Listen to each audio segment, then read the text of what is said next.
care of itself. Let your body grow heavy where it rests. Feel the weight of yourself sinking softly into the bed beneath you, held, supported, asked to do nothing more. Let your shoulders fall away from your ears, releasing the place where we so often carry our tension without ever knowing it. Soften the muscles of your face. Unclench your jaw and let your teeth part ever so slightly. Let your tongue rest. Open your hands, if they are closed, and let your fingers uncurl, palms growing warm and still. There is nothing you need to hold on to. There is nothing you need to fix or solve or carry in this moment. You may simply be here and breathe and listen. Breathe in slowly and breathe out. We begin. The body that will not heal. Perhaps you have heard the words already. Perhaps they were spoken to you in a small white room beneath a flickering light, by a doctor who could not quite meet your eyes. Or perhaps they came through a telephone held against your ear in the kitchen, in the ordinary middle of an ordinary afternoon, and the ordinary afternoon broke apart in your hands. There is nothing more we can do, or perhaps no one has ever said it so plainly, and yet you have come to understand it all the same, in the quiet way that the body teaches its own hard lessons, that this pain you carry is not the kind that passes, that this is not a wound that will close, that the morning will not bring the relief you keep, against all reason, still hoping for. And so you have learned to live alongside it, the way one learns to live alongside a difficult and silent companion who never leaves the room. You have learned the geography of your own suffering, the places where it lives, the hours when it sharpens, the small movements that wake it, and the careful stillness that almost lets you forget it for a moment. And it is at night that it is hardest. You know this. The world has its distractions in the daylight, its noise and its errands and its faces, and the pain can sometimes be pushed to the edges of your attention, made to wait its turn. But the night strips all of that away. In the dark, when the house has gone still and the others have long since fallen asleep, there is nothing left to stand between you and the ache in your bones, the fire in your joints, the heaviness in your chest, the throb that keeps its own relentless rhythm where you cannot reach it. And so you lie awake, listening to your own body, negotiating with it, wondering how many more nights like this one stretch out before you. And somewhere in the deepest part of the darkness, perhaps you have whispered, or wanted to whisper, the oldest prayer there is, Lord, where are you? Do you see this? Do you hear me at all?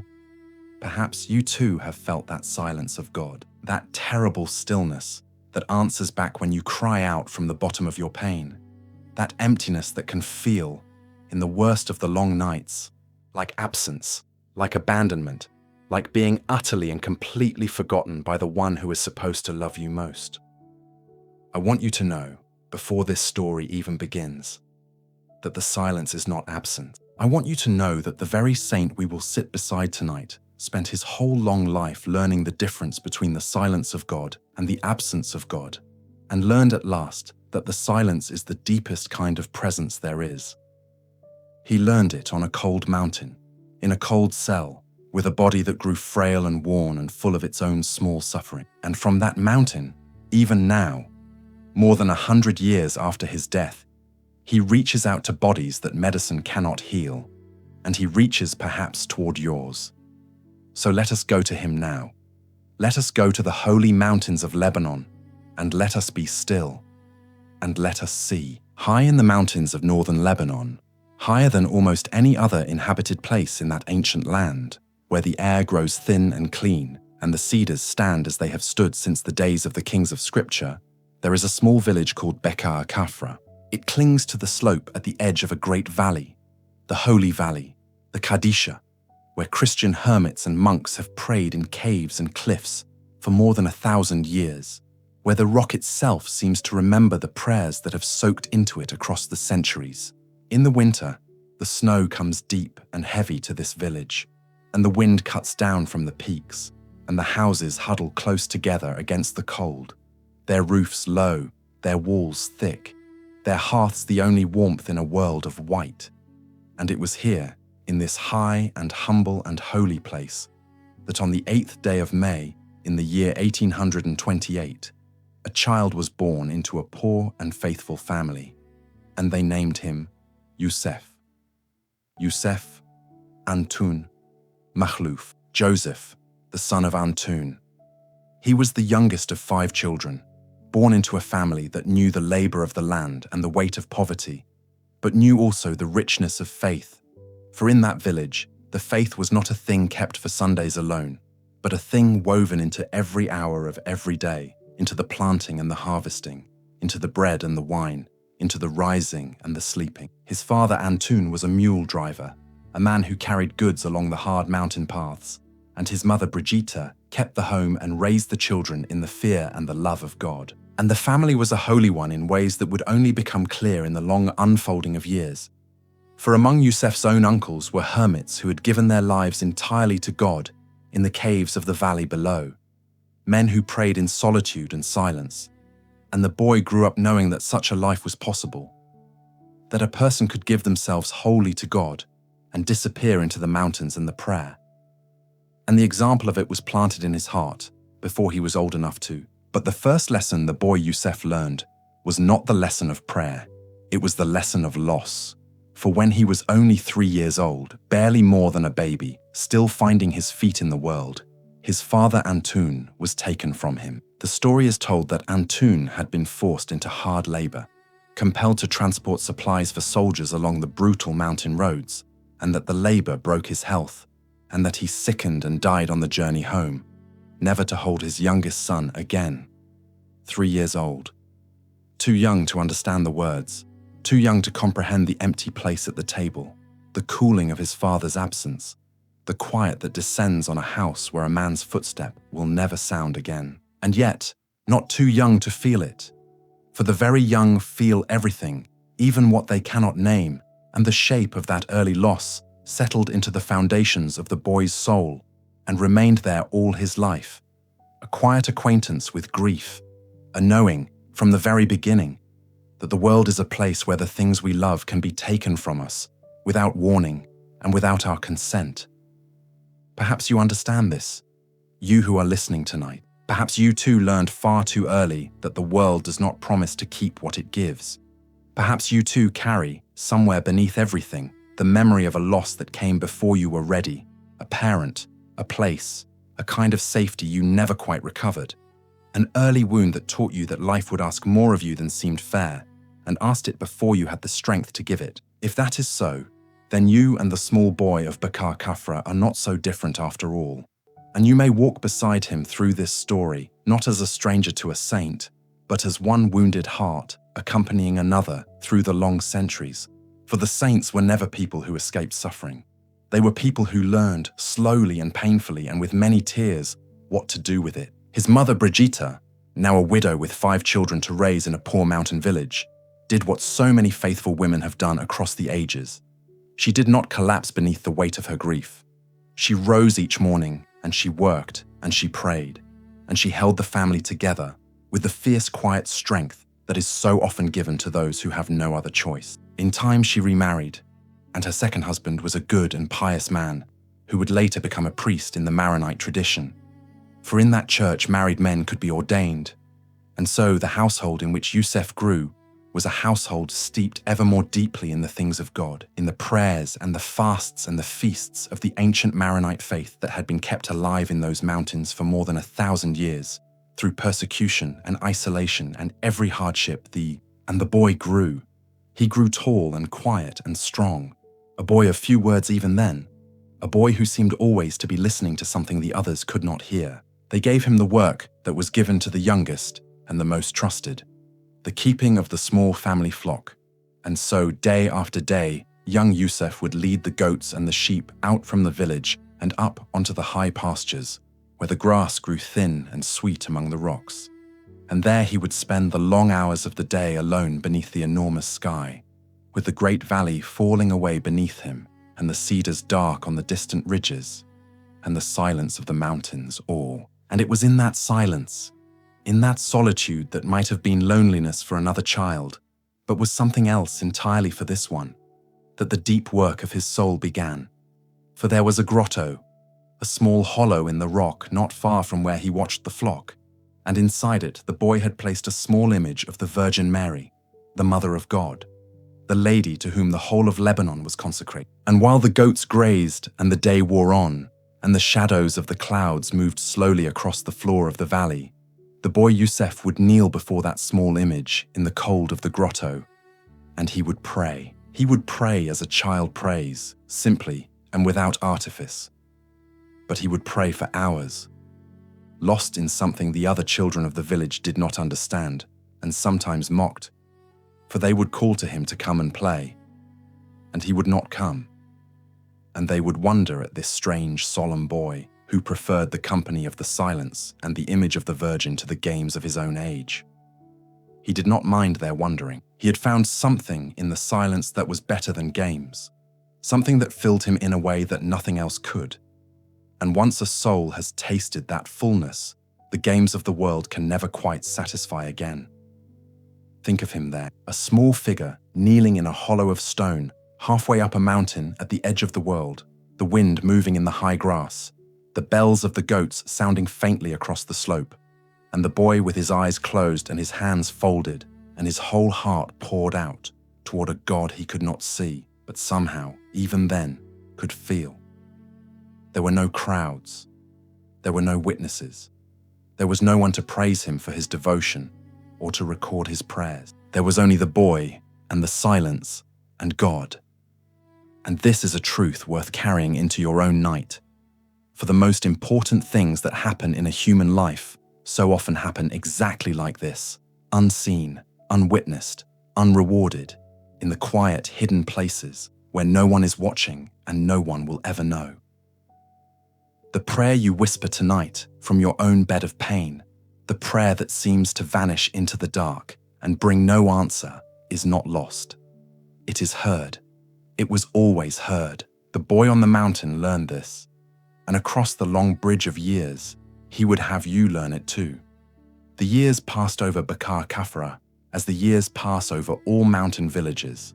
Slowly, in the great wheel of the seasons, the deep snows of winter giving way to the brief green of spring, the green ripening into the gold of the harvest, the gold fading back into the white, and Youssef grew toward manhood, and the call that had been planted in him in the grotto, the call that his hermit uncles had first made visible to him, grew louder and clearer in his heart until it could no longer be ignored or mistaken for anything else.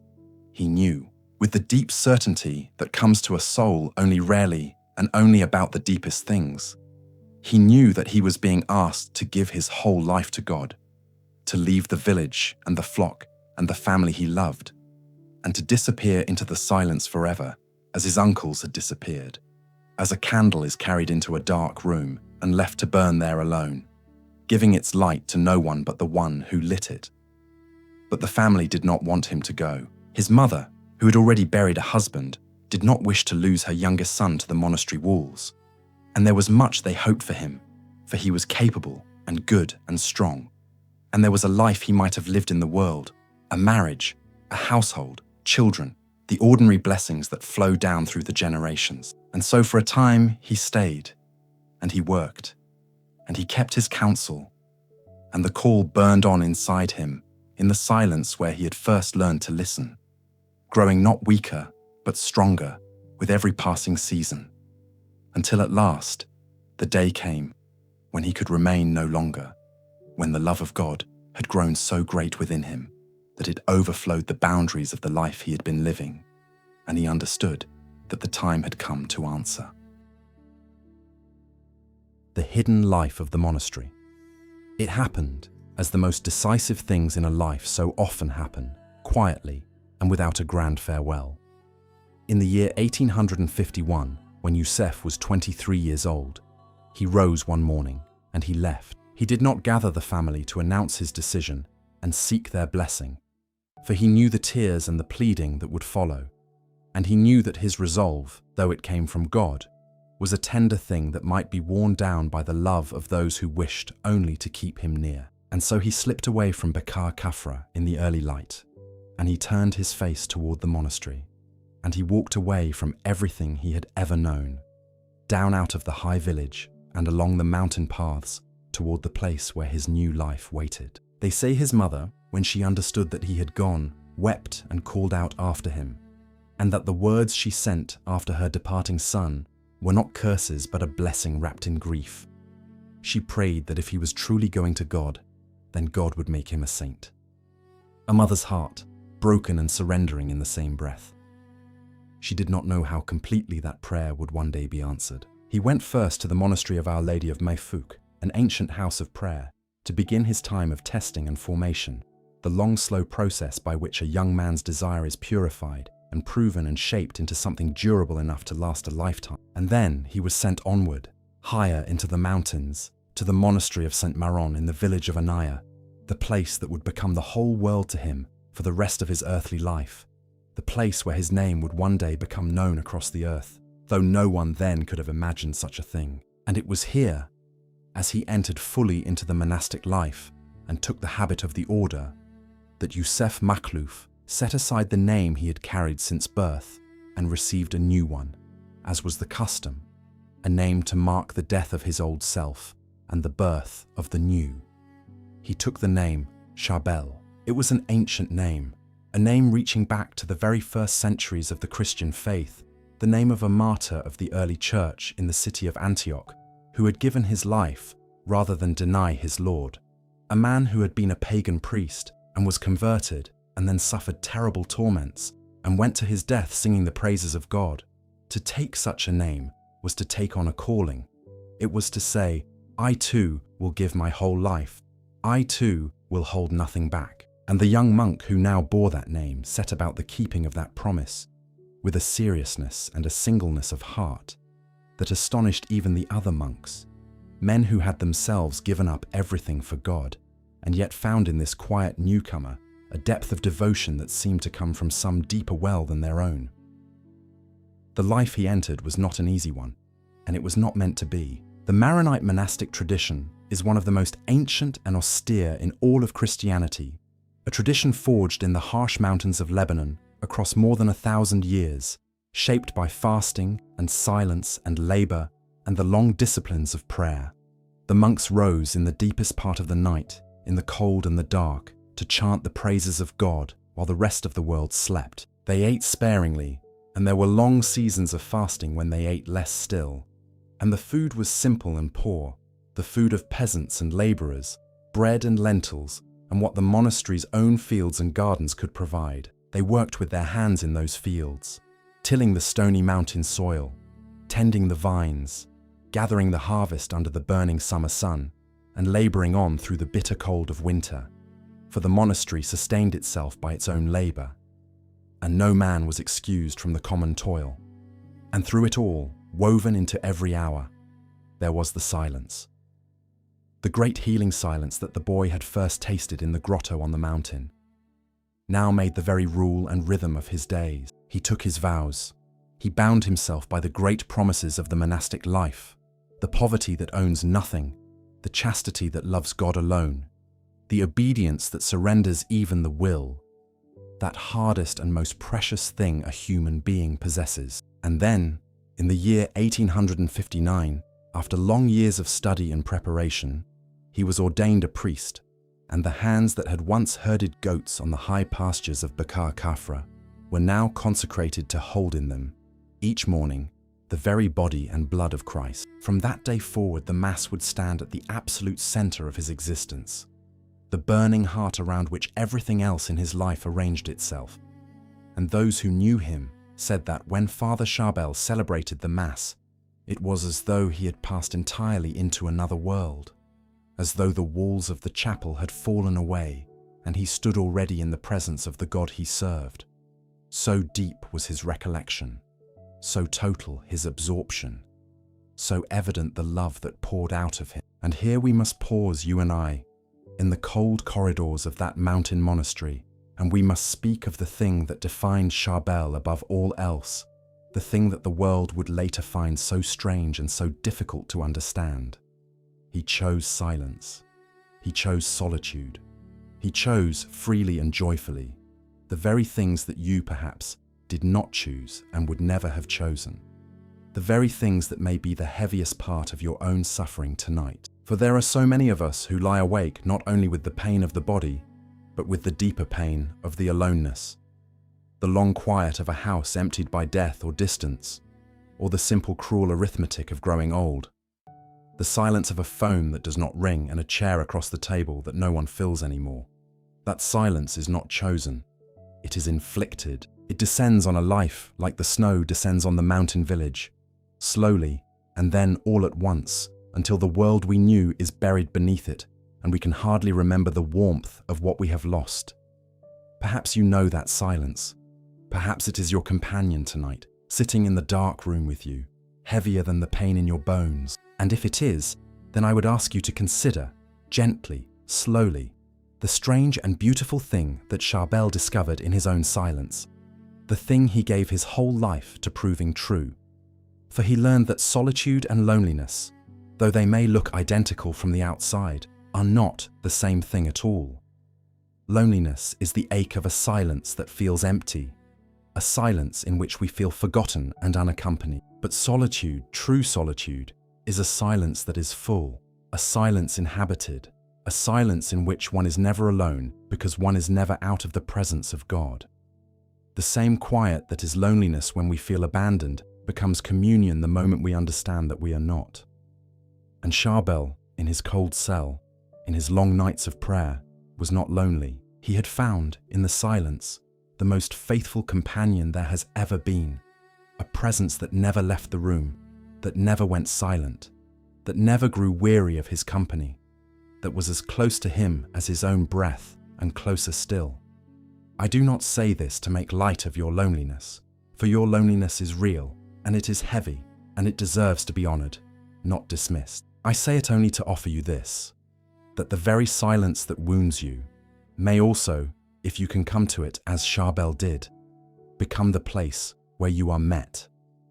The God who filled the silence of a hermit's cell on a Lebanese mountain is the same God who is in your room tonight, in the dark, in the quiet, closer to you than the pain you feel, present in the very stillness that feels to you like absence. You are not as alone as you feel.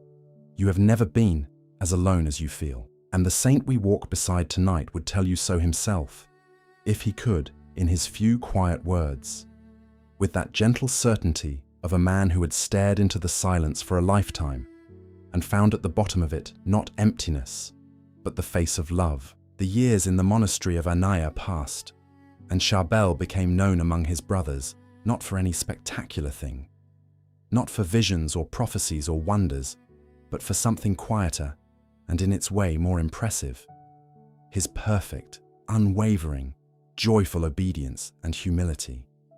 He never sought the higher places. He took the hardest tasks and the poorest portions without complaint, and indeed, with a kind of gratitude that puzzled the others. When he was assigned to work, he worked harder than was asked. When he was given little, he gave thanks as though he had been given much. He spoke rarely, and when he spoke, his words were few and gentle and weighted with a peace that others found themselves wanting to be near. He kept the rule more strictly than the rule required. He prayed longer than the prayers demanded, and he did all of it without display, without any wish to be noticed. Indeed, with an active desire to be overlooked, to disappear, to become so small and so hidden that nothing of himself remained, and only God could be seen through the place where he had been. This is the great hidden lesson of his monastery years, and it is a lesson for the long, sleepless night as much as for the cloister. We live in a world that teaches us to be seen, to be praised, to make our mark and leave our name and matter in the eyes of others. And when illness or age or loss strips those things away from us, when we can no longer do the work we did or be the person others praised, we can feel that we have become nothing, that our worth has drained out of us along with our strength. But Charbel chose to become nothing in the eyes of the world, and in that chosen nothingness, he became one of the greatest somethings the world has ever known. For worth, real worth, the worth that God sees and the worth that lasts, was never in what we do or what others see. It was always only in who we are before God, in the secret place, in the silence, in the love that no one witnesses. You are not less precious tonight. because you can no longer do what you once did. You may, in fact, be closer than you have ever been to the very heart of what made the Hermit of Annaya a saint. For 16 years, Charbel lived this hidden life within the monastery walls. And for 16 years, he grew, in obedience and silence and prayer, into something the world did not yet know it needed. And then, when his soul had been tested and proven and made ready, when the long formation of the common life had done its work in him, he asked for something more. He asked to go higher. He asked to leave even the company of his brother monks behind, to withdraw into the deepest silence of all, to give himself entirely and without reserve to God alone in the life of a hermit. And his superiors, who had watched him for 16 years and knew the depth of what they were watching, gave him their blessing. And so, in the year 1875, Father Charbel climbed higher up the mountain to a small hermitage above the monastery, and there he entered the final and most extraordinary chapter of his earthly life. The Hermit of Annaya. The hermitage was dedicated to Saints Peter and Paul, and it stood above the Monastery of Saint Maron on the high flank of the mountain, a poor and simple dwelling of stone, exposed to the full force of the elements, the burning sun of the Lebanese summer and the savage cold of the mountain winter, the wind and the snow and the long dark night. It was a place built not for comfort, but for the stripping away of comfort, a place where a soul could come to be emptied of everything that was not God. And here, Charbel would live, in a solitude almost total, for the next 23 years, until the very end of his life. 23 years in a cold cell on a mountain. 23 years of a discipline so severe that it is difficult for us, in our warm beds, to fully imagine it. And yet, it was a discipline he embraced, not as a punishment, but as a privilege, not with grim endurance, but with a joy that radiated from him, and that the few who saw him never forgot. His life in the hermitage was a life pared down to the barest essentials. He slept little, and what sleep he took was on a thin pallet, or even on the bare floor, his head resting on a rough block of wood for a pillow, the kind of hard rest that gives no comfort to the body, but only what is needed to keep it alive for another day of prayer. He wore a single coarse robe, rough against the skin, and did not change it for warmth or comfort no matter the season. He ate one meal a day, and that meal was meagre and poor, often only the leftovers of others, the scraps that no one else wanted. And during the long fasting seasons of the Maronite calendar, he ate even less, sustaining a body grown thin and frail on almost nothing at all, as though he wished to remind that body at every moment that it did not live by bread alone, but by the word of God and the bread of heaven that he received each morning at the altar. And the cold. We must speak of the cold, you and I, because it brings us close to the very heart of why we are sitting beside this saint tonight. The hermitage was bitterly cold in the winter months, and Charbel did not warm himself as other men did. He kept the long vigils of the night in the freezing dark, kneeling in prayer when his body must have cried out for warmth and rest, his joints surely aching with the cold, his old wounds and the ordinary frailties of an aging body surely sharpened by the chill that seeped from the stone walls and the stone floor. He grew thin, he grew worn. The austerities of his life took their toll on his flesh, as such austerities always do, and there can be no doubt that the Hermit of Annaya knew physical suffering, knew the ache of cold in tired bones, knew the body's long complaint, knew, in his own way, something of what you know tonight. And here is the thing I would have you hold close in the dark. Charbel did not pray to be relieved of this suffering. He had embraced it. He had taken his frail and aching body and offered it up, joined it to the suffering of Christ upon the cross, made of his own pain a prayer and a gift. He understood something that the world has nearly forgotten, and that the long night of chronic pain so desperately needs to remember. That suffering, when it is offered up rather than merely endured, when it is placed into the hands of God rather than hurled against him in despair, is not meaningless. It is not waste. It is not the silence of an absent God. It can become, mysteriously and against all the world's logic, a place of the most intimate communion with the God who himself suffered, who himself knew the cold and the thirst and the abandonment and the pain of a body broken, who did not come to explain our suffering away but to enter into it and be with us inside of it. Perhaps you too have lain awake in the cold of your own long nights and wondered whether your suffering means anything at all, whether the pain you carry is simply a cruelty without purpose, a waste of the time you have left, a thing to be merely survived until it ends. Perhaps you have felt that your illness has taken everything from you, that it has made your life small and useless, that there is nothing you can do anymore that matters. I would offer you the secret of the Hermit of Annaya, who from his cold cell on the mountain found a way to make his suffering the most fruitful thing he ever did. Your pain, offered up, joined to his, is not nothing. It is a prayer the whole world cannot hear, but heaven receives. It is a gift you are giving even on the nights when you can do nothing else. You who suffer and cannot sleep are doing perhaps the most important work there is, the hidden work of love made out of pain, the very work that made a goat herd from a mountain village into a saint, whose name would heal the sick across the centuries. You are not useless. You are not wasting away in the dark.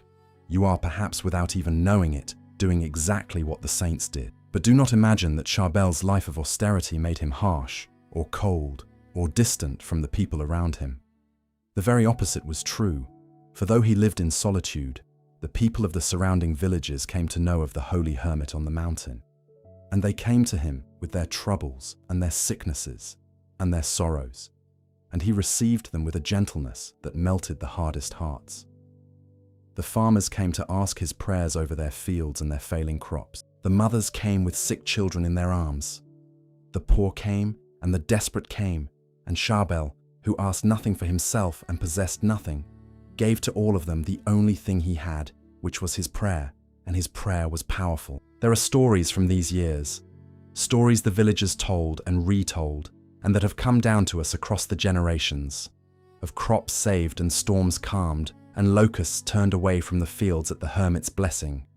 Small miracles of an ordinary mountain life. The first faint signs of the great power that God had hidden in this humble and self-effacing man.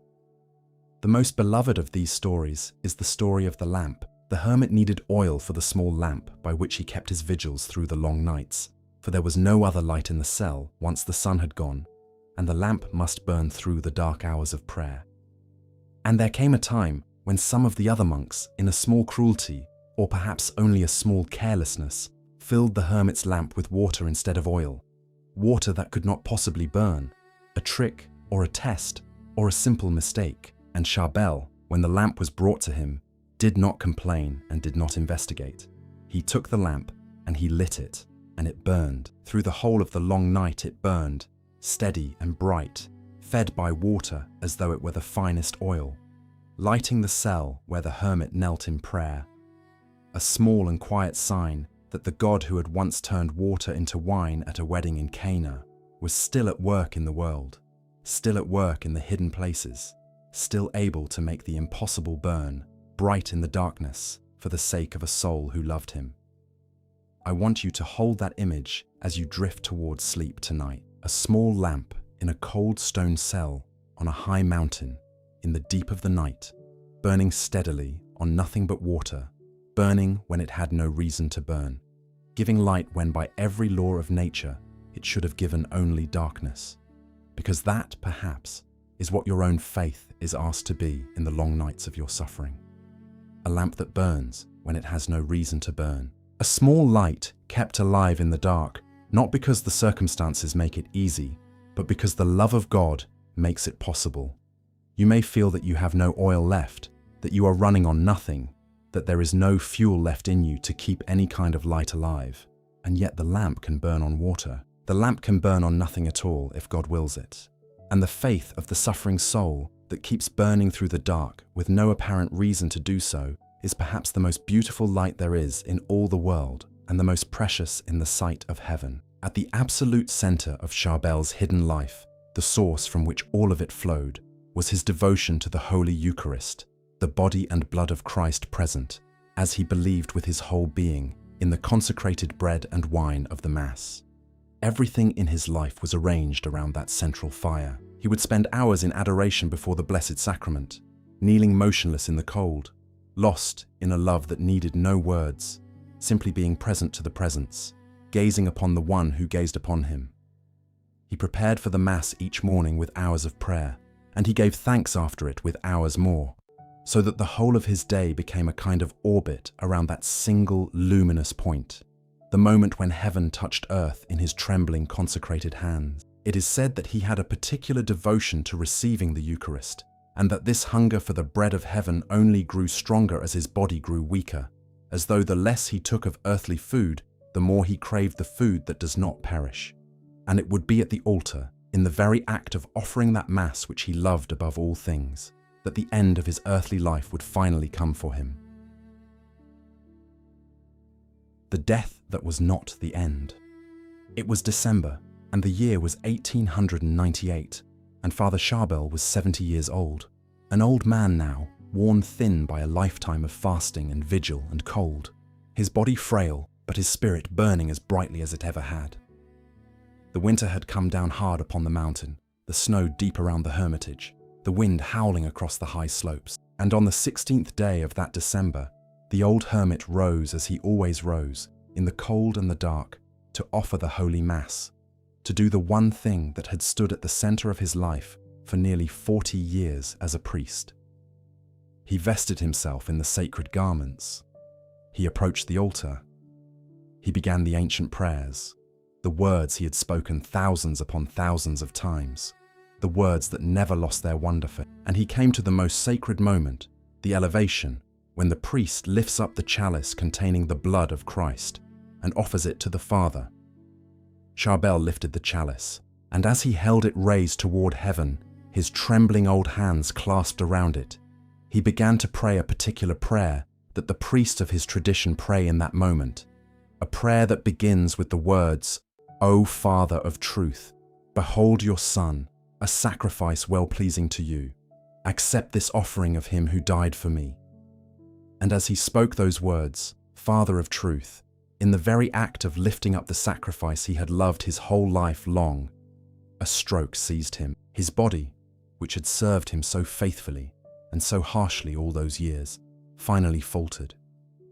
He was stricken at the altar, mid-prayer, mid-offering, the chalice still in his failing hands, and the brothers who were near hurried to him and caught him as he fell. For 8 days he lingered, paralyzed, suffering, unable to speak clearly, and through those 8 days of his final agony, the one prayer that remained on his lips, repeated again and again in his broken whisper, was that same prayer he had been praying when the stroke came. Father of truth, behold your Son. Over and over, through the long days and the longer nights of his dying, the old hermit who had given everything continued to offer the only thing he had left, which was himself, his own broken body now joined completely and finally to the sacrifice he had lifted up at the altar 10,000 times. And on the 24th day of December, on the eve of Christmas, on the very night when the whole Christian world prepares to welcome the birth of the child who would grow up to die for the love of us, Father Charbel Makhlouf breathed his last and went home to the God he had served in silence for 70 years. They buried him, as the rule required, without a coffin, wrapped simply and laid into the earth of the monastery cemetery, in the common grave of the monks, in the cold ground of the mountain he had never left.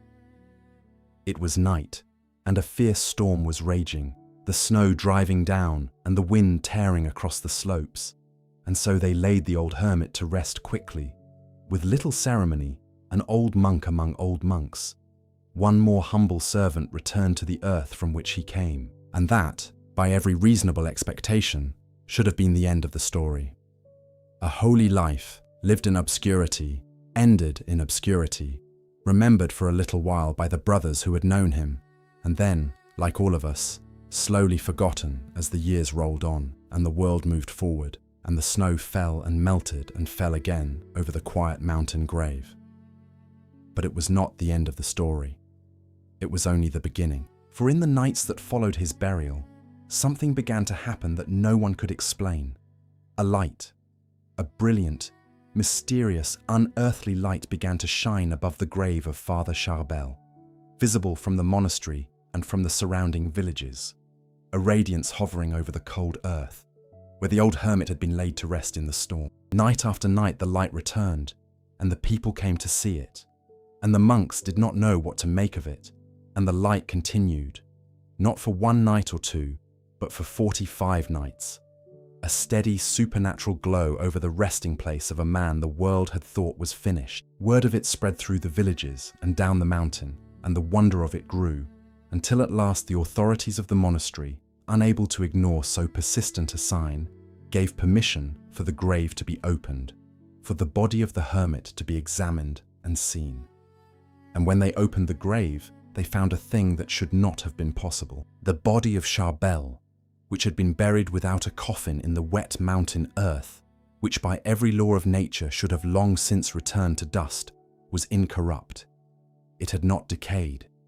It lay there as though the old man were merely sleeping, the flesh intact, supple, lifelike, untouched by the corruption that takes us all. And more than this, the most astonishing thing of all, from the body there flowed a fluid, a mixture like blood and water, a perspiration of liquid that seeped from the incorrupt flesh and would not stop. They cleaned the body and dried it, and still the fluid came. They moved it to a new resting place, and still the fluid came, soaking the garments in which they wrapped it, flowing from the body of the dead hermit, not for days or weeks, but for years, for decades, a phenomenon that the doctors who came to examine it across the following years could not explain by any natural cause they knew.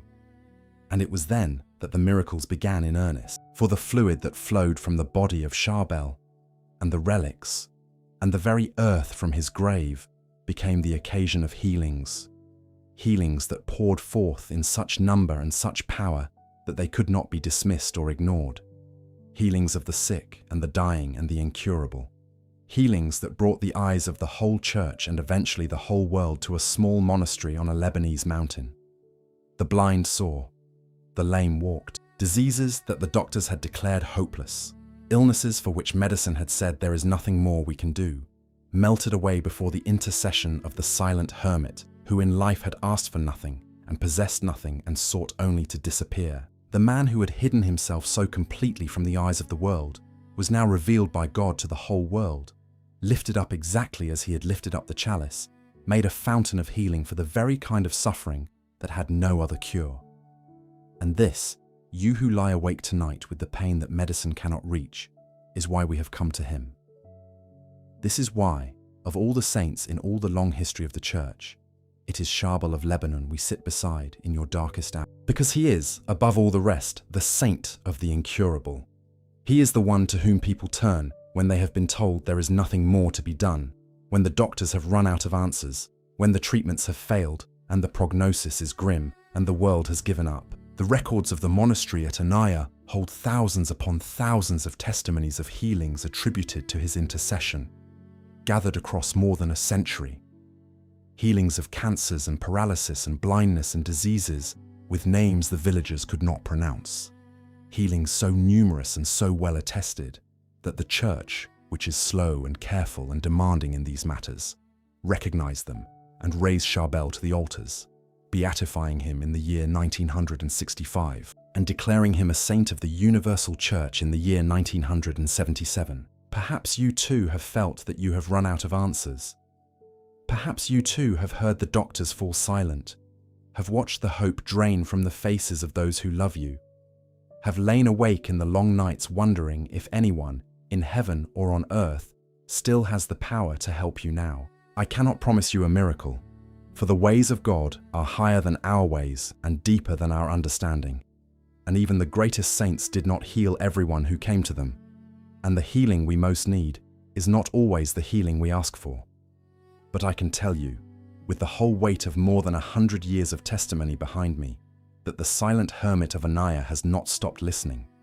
The companion he found in the silence is the same companion who is in your room tonight. The hands that lifted the chalice are lifting your name even now. And whether the healing you receive is a healing of the body, or the deeper healing of a soul brought to peace within a body that still suffers, you are not forgotten.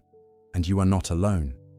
And you have never, not for one moment of one of your long and painful nights, been beyond the reach of the love that flows still, mysteriously, from a grave on a mountain in Lebanon, more than 100 years after the world thought the story was over. The healing that comes in the dark.